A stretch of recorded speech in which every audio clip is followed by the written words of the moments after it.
Area ਬਿਲਕੁਲ ਇੱਕ remote ਜਿਹਾ ਏਰੀਆ ਸੀਗਾ। ਰਾਤ ਨੂੰ ਡਰ ਲੱਗਦਾ ਸੀ। ਮੈਂ ਚੌਕੀਦਾਰ ਨੂੰ ਅਕਸਰ ਜੇ ਡਿਊਟੀ ਤੋਂ ਵਾਪਸ ਆਉਂਦਾ ਸੀ ਨਾ ਰਾਤੀ ਕਦੇ 12-1 ਵਜੇ, ਤਾਂ ਮੈਂ ਚੌਕੀਦਾਰ ਨੂੰ ਨਾਲ ਲੈ ਕੇ ਆਉਂਦਾ ਸੀਗਾ। ਉਹ ਮੈਨੂੰ ਇਹ ਮਹੱਲੇ ਦੇ ਵਿੱਚ ਛੱਡ ਕੇ ਦੇ ਇੰਨਾ ਹਸਪਤਾਲ ਦੇ ਗੇਟ ਤੋਂ ਲੈ ਕੇ ਤੇ ਮਲਕਾਨੇ ਮਹੱਲੇ ਤੱਕ ਰਸਤੇ ਜੰਗਲ ਬਿਆਬਾਨ ਹੀ ਹੁੰਦਾ ਸੀ।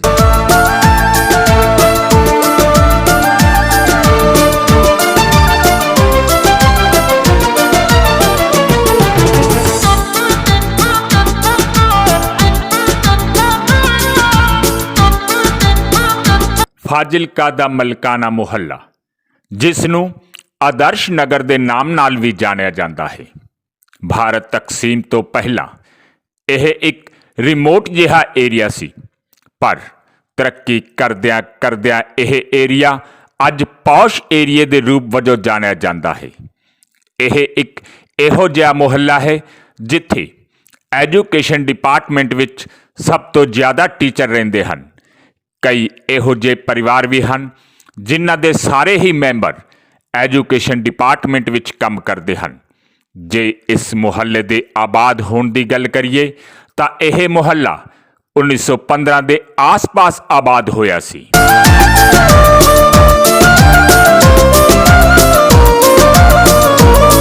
ਜੇ ਇਸ ਮੁਹੱਲੇ ਦੇ ਨਾਮ ਦੀ ਗੱਲ ਕਰੀਏ ਤਾਂ ਇਹ ਮੁਹੱਲਾ ਮਲਕਾਨਾ ਰਾਜਪੂਤ ਮੁਸਲਮਾਨਾਂ ਵੱਲੋਂ ਆਬਾਦ ਕੀਤਾ ਗਿਆ ਸੀ, ਜੋ ਪਹਿਲਾਂ ਰਾਜਸਥਾਨ ਵਿੱਚ ਰਹਿੰਦੇ ਸਨ ਅਤੇ ਹਿੰਦੂ ਧਰਮ ਨਾਲ ਬਿਲੋਂਗ ਕਰਦੇ ਸਨ, ਪਰ ਬਾਅਦ ਵਿੱਚ ਉਹ ਮੁਸਲਿਮ ਮਜ਼ਹਬ ਵਿੱਚ ਕਨਵਰਟ ਹੋ ਗਏ।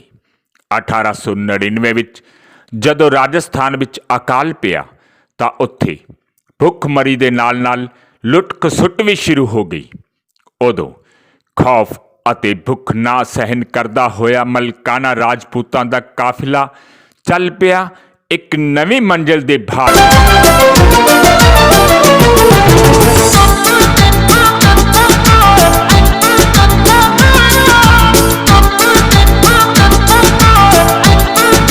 ਉੱਥੋਂ ਚੱਲਦਾ ਹੋਇਆ ਇਹ ਕਾਫਿਲਾ ਕੁਝ ਯੂਪੀ ਬਿਹਾਰ ਵੱਲ ਚਲਾ ਗਿਆ ਤੇ ਕੁਝ ਕਾਫਿਲਾ ਪੰਜਾਬ ਵੱਲ ਆ ਗਿਆ।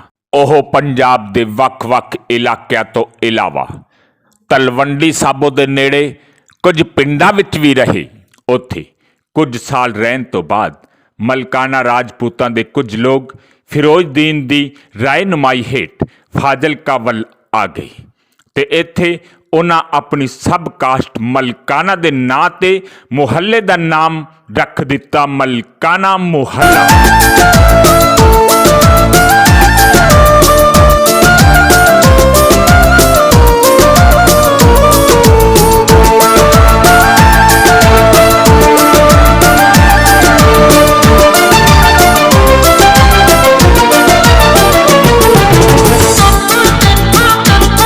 ਮਲਕਾਨਾ ਰਾਜਪੂਤਾਂ ਦਾ ਫਾਜ਼ਿਲਕਾ ਵਿੱਚ ਪੱਕਾ ਠਿਕਾਣਾ ਬਣਾ ਲੈਣ ਪਿੱਛੇ ਵੀ ਇੱਕ ਕਾਰਨ ਸੀ।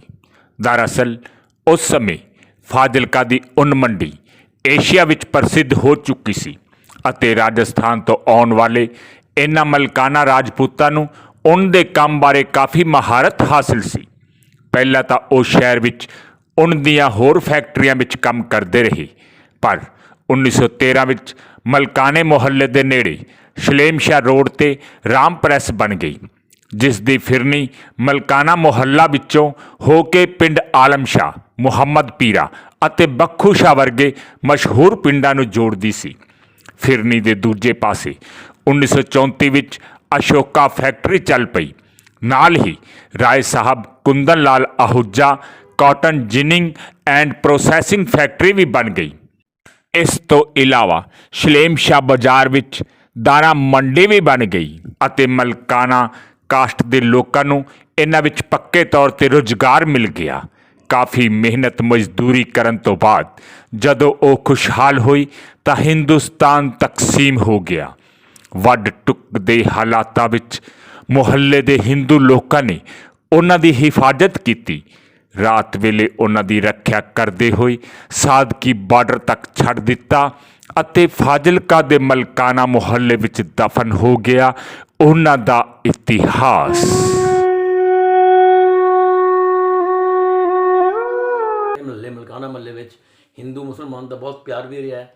ਕਈ ਬੰਦੇ ਪੁਰਾਣੇ ਵੀ ਇਸ ਮਹੱਲੇ ਵਿੱਚ ਆਪਣੀ ਬਰਾਦਰੀ ਦੇ ਵੀ ਕਈ ਹਿੰਦੂ ਉੱਥੋਂ ਜਿਹੜੇ ਪਾਕਿਸਤਾਨ ਤੋਂ ਆਏ ਉਹ ਤਾਂ ਆਏ ਉਸ ਤੋਂ ਇਲਾਵਾ ਪਹਿਲੇ ਵੀ ਹਿੰਦੂਆਂ ਦਾ ਅਤੇ ਮੁਸਲਮਾਨਾਂ ਦੀ ਇਕੱਠੀ ਆਬਾਦੀ ਸੀ। ਜ਼ਿਆਦਾਤਰ ਆਬਾਦੀ 80% ਆਬਾਦੀ ਇੱਥੇ ਮੁਸਲਮਾਨ ਰਹਿੰਦੇ ਸਨ। ਮਸਜਿਦ ਸਾਡੇ ਗੁਆਂਢ ਵਿੱਚ ਹੈ, ਮਸਜਿਦ 'ਤੇ ਹੀ ਰਹਿੰਦੇ ਸਨ। ਹਿੰਦੂ ਮੁਸਲਮਾਨ ਦਾ ਪਿਆਰ ਕਈਆਂ ਹਿੰਦੂਆਂ ਨੇ ਇੱਥੇ ਆਏ ਹੋਏ ਉੱਥੇ ਜਿਹੜੇ ਹਿੰਦੁਸਤਾਨ ਜਿਹੜੇ ਹਿੰਦੂ ਸਨ ਉਹਨਾਂ ਨੇ ਮੁਸਲਮਾਨਾਂ ਦੀ ਰਕਸ਼ਾ ਵਾਸਤੇ ਆਦੇ ਆਪ 'ਤੇ ਮੁਸੀਬਤਾਂ ਲਈਆਂ ਔਰ ਉਹਨਾਂ ਨੂੰ ਪਾਕਿਸਤਾਨ ਜਾਣ ਵਾਸਤੇ ਜਿਸ ਕਦਰ ਇਮਦਾਦ ਕਰ ਸਕਦੇ ਨਾਲ ਜਾ ਕੇ ਬਾਰਡਰ ਨੂੰ ਛੱਡਣ ਵਾਸਤੇ ਗਿਆ। ਇਸੇ ਤਰ੍ਹਾਂ ਉਧਰਲੇ ਪਾਸੇ ਵੀ ਅੱਛੇ ਆਦਮੀ ਵੀ ਸਨ। ਪਾਕਿਸਤਾਨ ਵਿੱਚ ਵੀ ਕਈ ਲੋਕਾਂ ਨੇ ਹਿੰਦੂਆਂ ਨੂੰ ਆਦੇ ਘਰ 2-4 ਦਿਨ ਬਿਠਾਈ ਰੱਖਿਆ। ਜਿਸ ਵੇਲੇ ਕੋਈ ਹਾਲਾਤ ਠੀਕ ਹੋਇਆ ਤਾਂ ਉਹਨਾਂ ਨੂੰ ਬਾਰਡਰ ਤੱਕ ਪਹੁੰਚਾਉਣ ਵਾਸਤੇ ਆਏ। ਆਣਾ ਮੱਲਾ ਤੁਹਾਨੂੰ ਯਾਦ ਹੁੰਦਾ ਇੱਥੇ ਕੀ ਏਰੀਆ ਸੀਗਾ ਉਸ ਟਾਈਮ ਤੇ? ਇੱਥੇ ਤਾਂ ਸਾਰੇ ਰਿਫਿਊਜੀ ਹੈਗੇ ਸੀ, ਸਾਨੂੰ ਉਦੋਂ ਸੱਦੇ ਹੀ ਰਿਫਿਊਜੀ ਸੀ ਸਾਰੇ। ਅੱਛਾ। ਹਾਂਜੀ, ਇਹ ਤਾਂ ਅਸੀਂ ਫਿਰ ਬਾਅਦ ਵਿੱਚ ਸਾਰੇ, ਕਿਉਂਕਿ ਸਾਰੇ ਹਿੰਦੂ ਪਰਿਵਾਰ ਜਿਹੜੇ ਪਾਕਿਸਤਾਨ ਤੋਂ ਪਾਕਪਤਨ ਤੋਂ ਖਾਸ ਕਰਕੇ ਆਏ ਸੀ ਉਹ ਆ ਕੇ ਇਸ ਗਲੀ ਮਹੱਲੇ 'ਚ ਵਸਣ ਲੱਗ ਗਏ। ਅਤੇ ਫਿਰ ਸਾਨੂੰ ਬਸ ਮਹਿਸੂਸ ਵੀ ਆਪਸ ਵਿੱਚ ਕਿਉਂਕਿ ਸਾਡਾ ਵਰਤਨ ਹੋ ਗਿਆ। ਨਹੀਂ, ਇੱਥੋਂ ਦਾ ਏਰੀਆ ਜਿਹੜਾ ਇੱਥੇ ਤੁਸੀਂ ਵੇਖਿਆ ਮਲਕਾਣੇ ਮਹੱਲੇ ਦੇ ਵਿੱਚ, ਇੱਥੇ ਕੋਈ ਮਸਜਿਦ ਕਿੰਨੀਆਂ ਹੈਗੀਆਂ ਸੀ ਜਾਂ ਮਸਜਿਦ ਤਾਂ ਇੱਕ ਮੇਨ ਨਹੀਂ ਹੋਈ ਹੈਗੀ ਸੀ। ਇਹ ਫਿਰ ਸਾਡੇ ਮਾਸਟਰ ਮੁਕੰਦ ਲਾਲ ਜੀ ਅਰਜ਼ੀ ਨਵੀਸ਼ ਹੋਇਆ ਕਰਦੇ ਸੀਗੇ ਅਤੇ ਬਾਅਦ ਦੇ ਮੈਂਬਰ ਕਮੇਟੀ ਦੇ ਵੀ ਰਹੇ ਅਤੇ ਹੁਣ ਤੱਕ ਉਹ ਵੀ ਕਾਬਜ਼ ਹੈਗੇ। ਮਕਾਨ ਕਿਸ ਟਾਈਪ ਦੇ ਬਣੇ ਹੋਏ ਸੀ, ਕੁਛ ਯਾਦ ਹੋਵੇ ਦਿਮਾਗ ਦੇ ਵਿੱਚ? ਮਕਾਨ ਕੱਚੇ ਆਮ ਜਿਵੇਂ ਕੱਚੇ ਮਕਾਨ ਹੀ ਸੀਗੇ ਬਸ। ਅੱਛਾ ਅੱਛਾ, ਕੋਈ ਪੱਕਾ ਮਕਾਨ ਕੋਈ ਨਹੀਂ, ਸਭ ਲੋਕਾਂ ਨੇ ਆਪ ਹੀ ਬਣਾਏ ਬਾਅਦ ਵਿੱਚ। ਮਤਲਬ ਇਹ ਪਤਾ ਲੱਗਦਾ ਵੀ ਕਿਰਤੀ ਮਿਹਨਤੀ ਲੋਕ ਹੈਗੇ ਸੀ ਉਹ ਵੀ ਮੁਸਲਮਾਨ ਪਰਿਵਾਰ ਜਿਹੜੇ ਰਹਿੰਦੇ ਸੀ ਇੱਥੇ। ਹਾਂ, ਕਿਰਤੀ ਔਰ ਮਿਹਨਤੀ ਸੀ ਔਰ ਗਰੀਬ ਹੀ ਸੀਗੇ ਵੈਸੇ ਮੈਂ ਸਮਝਦਾ, ਕਿਉਂਕਿ ਮਕਾਨ ਕੱਚੇ ਇੱਟਾਂ ਦੇ ਹੈਗੇ ਸੀਗੇ ਜਾਂ ਉੱਤੇ ਛੱਤਾਂ ਬਾਲਿਆਂ ਦੀਆਂ ਪਾਈਆਂ ਹੋਈਆਂ ਸੀਗੀਆਂ, ਕੋਈ ਕੜੀਆਂ ਕੁੜੀਆਂ ਹੀ ਸੀ, ਕੋਈ ਖਾਸ ਲੰਮੇ ਚੌੜਾ ਮਕਾਨ ਪੱਕੇ ਨਹੀਂ ਸੀਗੇ ਵੈਸੇ। ਗਰੀਬ ਮੁਸਲਮਾਨ ਹੀ ਸੀਗੇ ਬਸ, ਅਮੀਰ ਨਹੀਂ ਸੀਗੇ। ਏਰੀਆ ਕਿਹੋ ਜਿਹਾ ਲੱਗਦਾ ਸੀ ਤੁਹਾਨੂੰ ਫਾਜ਼ਿਲਕਾ ਦਾ?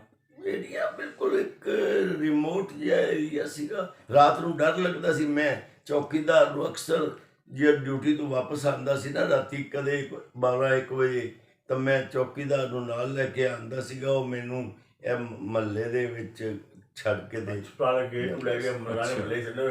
ਇੰਨਾ ਹਸਪਤਾਲ ਦੇ ਗੇਟ ਤੋਂ ਲੈ ਕੇ ਤੇ ਮਲਕਾਣੇ ਮਹੱਲੇ ਤੱਕ ਰਸਤੇ ਜੰਗਲ ਬਿਆਬਾਨ ਹੀ ਹੁੰਦਾ ਸੀ। ਜਿਹੜੀ ਸਾਡੀ ਆਪਣੀ ਸਾਈਕਲ ਮਾਰਕੀਟ ਹੈ ਇਹ ਤਾਂ ਬਿਲਕੁਲ ਖਾਲੀ ਜਗ੍ਹਾ ਸੀ। ਇਹ ਤਾਂ ਮੈਂ ਤੇ ਬਾਬੂ ਗੁਰਬਖਸ਼ ਲਾਲ ਨੇ ਬਣਾਈਆਂ ਦੁਕਾਨਾਂ। ਤੇ ਪਾਲਪੁਰ ਜ਼ਿਲ੍ਹਾ ਮਿੰਟ ਮੁੰਗਰੇਸ਼ ਸੀ, ਇੱਕੋ ਜ਼ਿਲ੍ਹਾ ਸੀ ਸਾਡਾ। ਉਸ ਤੋਂ ਬਾਅਦ ਜਿਸਲੇ ਹਿੰਦੁਸਤਾਨ ਵਿੱਚ ਆਏ, ਜਿਸ ਤਰ੍ਹਾਂ ਭਾਈ ਨੇ ਦੱਸਿਆ ਕਿ ਲੋਕ ਸੁੱਤੇ ਪਏ ਲੋਕਾਂ 'ਤੇ ਡਿਕਲੇਅਰ ਜਿਸਲੇ ਹੋਇਆ, ਲੋਕਾਂ ਪਹਿਲੇ ਕਈ ਲੋਕ ਤਾਂ ਜਿਹੜੇ ਸਨ ਐਸਤਾ ਐਸਤਾ ਸ਼ਿਫਟ ਕਰ ਗਏ, ਇੰਡੀਆ 'ਚ ਆ ਗਏ। ਕਈ ਲੋਕ ਉੱਥੇ ਬੈਠੇ ਰਹੇ ਜਿਨ੍ਹਾਂ ਨੂੰ ਉਮੀਦ ਸੀ ਆਰਜੀ ਤੌਰ 'ਤੇ ਝਗੜਾ ਹੈ, ਸੈਟਲਮੈਂਟ ਹੋ ਜਾਏਗੀ। ਉਹਨਾਂ ਲੋਕਾਂ ਸੁੱਤੇ ਪਏ ਲੋਕਾਂ 'ਤੇ ਉਹਨਾਂ ਗਰੁੱਪ ਬਣਾ ਕੇ ਹਮਲੇ ਕੀਤੇ। ਜਿਹੜੇ ਜਾਤ ਪਾਤ 'ਤੇ ਵਿਸ਼ਵਾਸ ਕਰਦੇ ਸਨ, ਮਜ਼ਹਬੀ ਤੌਰ 'ਤੇ ਉਹਨਾਂ ਨੇ ਮਜ਼ਹਬੀ ਰੰਗ ਦੇਣ ਵਾਸਤੇ ਹਿੰਦੂਆਂ ਦਾ ਕਤਲ ਕੀਤਾ, ਘਰੇ ਬੈਠਿਆਂ ਦਾ। ਜਿਹੜੇ ਨਿਕਲ ਆਏ ਰਸਤੇ ਵਿੱਚ ਵੀ ਉਹਨਾਂ ਨੇ, ਜਿਸ ਤਰ੍ਹਾਂ ਇਹਨਾਂ ਚਾਚਾ ਜੀ ਨੂੰ ਮਾਰਤਾ, ਡੈਥ ਇਹਨਾਂ ਚਾਚਾ ਜੀ ਦੀ ਡੈਥ ਕੀਤੀ। ਉਹ ਰਸਤੇ ਵਿੱਚ ਵੀ ਕਈ ਕਾਫਲਿਆਂ 'ਤੇ ਉਹਨਾਂ ਨੇ ਹਮਲੇ ਕੀਤੇ ਔਰ ਮਜ਼ਹਬ ਦੇ ਨਾਂ 'ਤੇ ਕਤਲ ਕਰਤਾ ਲੋਕਾਂ ਨੂੰ। ਜਿਹੜੇ ਲੋਕ ਬਚੇ ਉਹ ਤਿੰਨਾਂ ਕੱਪੜਿਆਂ ਵਿੱਚ ਬਿਨਾਂ ਕਿਸੇ ਸਮਾਨ ਦੇ, ਜ਼ਿਆਦਾਤਰ ਲੋਕ 80%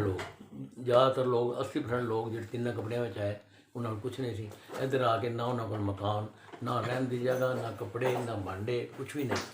ਉਹਨਾਂ ਨੇ ਆਦੀ ਮਿਹਨਤ ਨਾਲ, ਮਿਹਨਤ ਦੇ ਸਦਕੇ ਇੱਥੇ ਜਿਹੜੇ ਮਲਕਾਣੇ ਮਹੱਲੇ ਵਿੱਚ ਪਹੁੰਚੇ। ਮਲਕਾਣੇ ਮਹੱਲੇ 'ਚ ਮਜ਼ਦੂਰੀ ਕਰਕੇ, ਜਿਸ ਤਰ੍ਹਾਂ ਉਹਨਾਂ ਦੱਸਿਆ ਕਿ ਪਰਾਲੀ 'ਤੇ ਵੀ ਸੌਣ ਤੀਕਨ ਦੀ ਨੌਬਤ ਆਈ। ਲੋਕ ਆਦੇ ਜਿਹੜੇ ਕਿਰਾਏ ਘਰ ਜਿਹੜੇ ਖਾਲੀ ਹੋਏ ਸਨ, ਮੁਸਲਮਾਨ ਲੋਕ ਖਾਲੀ ਹੋਏ ਸਨ, ਉਹਨਾਂ ਵਿੱਚ ਆ ਕੇ ਬੈਠ ਗਏ ਅਤੇ ਪਰਾਲੀ 'ਤੇ ਵੀ ਸੌਂ ਕੇ ਗੁਜ਼ਾਰਾ ਕਰਦੇ ਰਹੇ ਅਤੇ ਆਦੇ ਕੱਪੜੇ ਜਿਹੜੇ ਪਾਏ ਹੋਏ ਸੀ ਉਹਨਾਂ ਨਾਲ ਗੁਜ਼ਾਰਾ ਕਰਦੇ ਰਹੇ। ਅਤੇ ਬਾਅਦ ਵਿੱਚ ਕਈ ਸੰਸਥਾਵਾਂ, ਹਿੰਦੂ ਸੰਸਥਾਵਾਂ ਦੀ ਇਮਦਾਦ ਨਾਲ ਵੀ ਕੱਪੜੇ ਵਗੈਰਾ, ਬਰਤਨ ਵਗੈਰਾ ਦਾ ਇੰਤਜ਼ਾਮ ਸਰਕਾਰ ਵੱਲੋਂ ਜਿੰਨਾ ਕੁ ਉਸ ਵੇਲੇ ਗੌਰਮੈਂਟ ਨੇ ਮੁਹੱਈਆ ਕੀਤਾ, ਉਹਦੇ ਮੁਤਾਬਕ ਆਪਣਾ ਗੁਜ਼ਾਰਾ ਕੀਤਾ।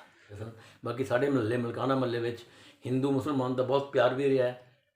ਉਹਨਾਂ ਨੇ ਸਾਡੇ ਮਹੱਲੇ ਕਈ ਇਸ ਤਰ੍ਹਾਂ ਤਰਖਾਨਾਂ ਦੇ ਨਾਂ 'ਤੇ ਗਲੀ ਹੈ, ਸਾਰ ਮਲ ਸਿੰਘ ਦੇ ਨਾਂ 'ਤੇ ਗਲੀ ਹੈ ਸਾਡੀ ਬੜੀ ਪੁਰਾਣੀ, ਇਹਨਾਂ ਦੀ ਵਰਤੋਂ ਵੀ ਇਸ ਗਲੀ ਵਿੱਚ।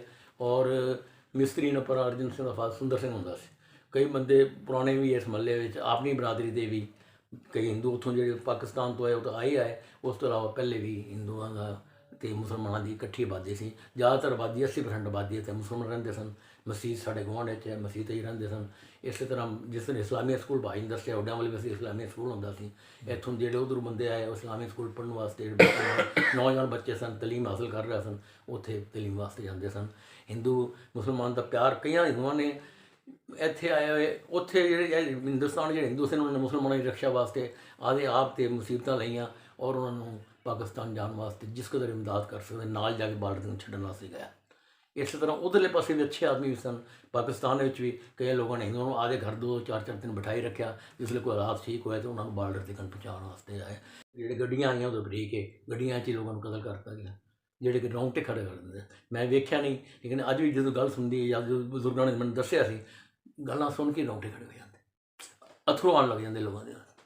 ਸੋ ਇੰਨਾ ਜ਼ੁਲਮ ਹੋਇਆ ਉਸ ਵੇਲੇ ਜਿਹੜਾ ਕਿ ਕਾਬਲ ਬਰਦਾਸ਼ਤ ਨਹੀਂ ਸੀ। ਲੇਕਿਨ ਵਾਹਿਗੁਰੂ ਦਾ ਬਾਣਾ ਹੈ, ਪਰਮਾਤਮਾ ਦਾ ਹੁਕਮ ਹੈ, ਉਸ ਅੱਗੇ ਉਹ ਅਟਲ ਹੈ ਕਿ ਉਸ ਨੇ ਨਿਸ਼ਚਿਤ ਕੀਤਾ ਹੋਇਆ ਉਹ ਹੋਣਾ ਹੀ ਹੋਣਾ ਹੈ। ਅਨਹੋਣੀ ਹੋਣੀ ਨਹੀਂ ਹੋਣੀ, ਐਸਾ ਹੋਏ ਅਨਹੋਣੀ ਹੋ ਨਹੀਂ ਸਕਦੀ, ਹੋਣੀ ਉਹ ਨਿਸ਼ਚਿਤ ਹੈ, ਹੋਣੀ ਹੋਣੀ ਹੈ। ਕੋਈ ਨਾ ਕੋਈ ਬਾਣਾ ਬਣਿਆ ਹੋਣਾ। ਅਸੀਂ ਇਸ ਹਿੰਦੁਸਤਾਨ ਵਿੱਚ ਹਿੰਦੁਸਤਾਨ ਹੀ ਰਹਿਣਾ ਸੀ, ਹਿੰਦੁਸਤਾਨ ਵਿੱਚ ਪੜ੍ਹਨਾ ਸੀ, ਲਿਖਣਾ ਸੀ, ਬਾਅਦ ਪਰਿਵਾਰ ਇੱਥੇ ਸਾਡਾ ਇੰਜੋਏ ਕਰਨਾ ਸੀ, ਪਰਿਵਾਰ ਦੇ ਨਾਲ ਇੱਥੇ ਸਾਡੀ ਸ਼ਾਦੀ ਹੋਣੀ ਸੀ, ਅਸੀਂ ਪੜ੍ਹਾਈ ਲਿਖਾਈ ਕੀਤੀ। ਲੇਕਿਨ ਅੱਜ ਵੀ ਜਿਹੜੇ ਵੇਲੇ ਉਹ ਯਾਦ ਆਉਂਦਾ ਹੈ, ਉਹ ਰੌਂਗਟੇ ਖੜਾ ਕਰ ਦਿੰਦਾ। ਮਲਕਾਣੇ ਮਹੱਲੇ ਦੇ ਵਿੱਚ ਕਈ ਫਿਰ ਬਾਅਦ ਵਿੱਚ ਮੁਸਲਮਾਨ ਪਰਿਵਾਰ ਆਏ ਸੀਗੇ। ਤੁਹਾਨੂੰ ਦੱਸਿਆ ਜਿਵੇਂ ਉਹਨਾਂ ਹਿੰਦੁਸਤਾਨ ਪਾਕਿਸਤਾਨ ਬਣਨ ਤੋਂ ਬਾਅਦ ਨਾ ਜੀ ਕਈ ਪਰਿਵਾਰ ਪਰਮਿਟ ਲੈ ਕੇ ਵੀਜ਼ਾ ਬਣਵਾ ਕੇ ਇੱਧਰ ਹੁਣ ਵੀ ਆਉਂਦੇ ਨੇ। ਇੰਡੀਆ ਵਿੱਚ ਲੋਕ, ਇੰਡੀਆ ਦੇ ਲੋਕ ਉੱਧਰ ਜਾਂਦੇ ਹਨ, ਪਾਕਿਸਤਾਨ ਦੇ ਲੋਕ ਇੱਧਰ ਆਉਂਦੇ ਹਨ। ਇੱਥੇ ਵੀ ਆਏ ਗਲੀ ਦੁਨੇਜਾ ਗਲੀ ਜਿਹਦਾ ਨਾਂ ਅੱਜ ਪਹਿਲੇ ਹੁੰਦਾ ਕਸੇਰੀਆਂ ਗਲੀ, ਨਾਮ ਕੀ ਹੁੰਦਾ ਸੀ, ਨਾਮ ਕਸੇਰੀਆਂ ਗਲੀ, ਕਸੇਰੀਆਂ ਫਿਰੋਜ਼ਦੀਨ ਹੁੰਦਾ ਜਾਂ ਫਿਰੋਜ਼ਦੀਨ। ਉਸ ਗਲੀ ਵਿੱਚ ਨਾ ਜੀ ਅੱਜ ਵੀ ਜਿਹੜੇ ਸ਼੍ਰੀ ਲੇਖ ਰਾਜ ਕਾਲਰਾਮ ਕਾਰਨਾਜ ਕਾਲੜੇ ਕੋਲ ਮਕਾਨ ਹੈ, ਉੱਥੇ ਪਹਿਲੇ ਮੁਸਲਮਾਨਾਂ ਦੀ ਆਬਾਦੀ ਸੀ। ਸਾਰੇ ਮਹੱਲੇ ਦੀ ਵਿਵਸਥਾ ਸੀ, ਆਬਾਦੀ ਮੁਸਲਮਾਨਾਂ ਦੀ ਸੀ, ਉੱਥੇ ਸਨ। ਉਹ ਲੋਕ ਇੱਧਰ ਆਏ, ਉਹਨਾਂ ਦਿਮਾਗ ਸੀ ਸਾਡਾ ਕੋਈ ਸ਼ਾਇਦ ਇੱਥੇ ਅਸੀਂ ਸੋਨਾ ਰੱਖਿਆ ਪੂਰੇ ਆਇਆ, ਲੇਕਿਨ ਉਹਨਾਂ ਨੇ ਕੋਸ਼ਿਸ਼ ਕੀਤੀ, ਵੇਖਿਆ ਘੱਟ ਕੋਈ ਕੁਛ ਨਹੀਂ ਮਿਲਿਆ, ਕੁਛ ਹੈ ਹੀ ਨਹੀਂ ਸੀ, ਹੁੰਦਾ ਤਾਂ ਮਿਲਦਾ। ਇਸ ਕਰਕੇ ਉਹ ਲੋਕ ਅੱਜ ਵੀ ਉਨਸ ਰੱਖਦੇ ਹਨ ਆਦਿ ਜਗ੍ਹਾ ਵੇਖਣ ਵਾਸਤੇ, ਮਕਾਨ ਵੇਖਣ ਵਾਸਤੇ, ਜਿਹੜੇ ਉੱਧਰ ਆਉਂਦੇ ਹਨ, ਜਿਹੜੇ ਇਸ ਮਹੱਲੇ ਰਹਿੰਦੇ ਰਹਿਣ, ਉਹ ਹੁਣ ਵੀ ਪੰਜਾਬ ਵਿੱਚ ਆ ਕੇ ਆਦੇ ਇਸ ਮਹੱਲੇ ਮਲਕਾਣੇ ਮਹੱਲੇ 'ਚ ਫੇਰਾ ਮਾਰ ਜਾਂਦੇ ਹਨ।